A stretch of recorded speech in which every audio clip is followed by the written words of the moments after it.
So this is a cicada,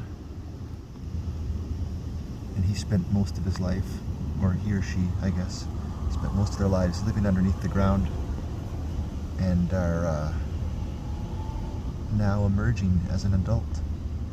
So this guy, being a true bug, has a sucking mouth, and if you look right between his eyeballs there, you can kind of see its proboscis, and that's the sucking mouth part that it uses for feeding.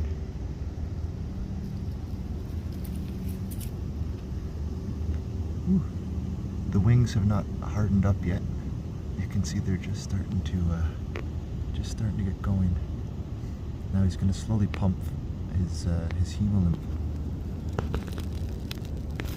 throughout his body. Stretch those wings out so he can fly away.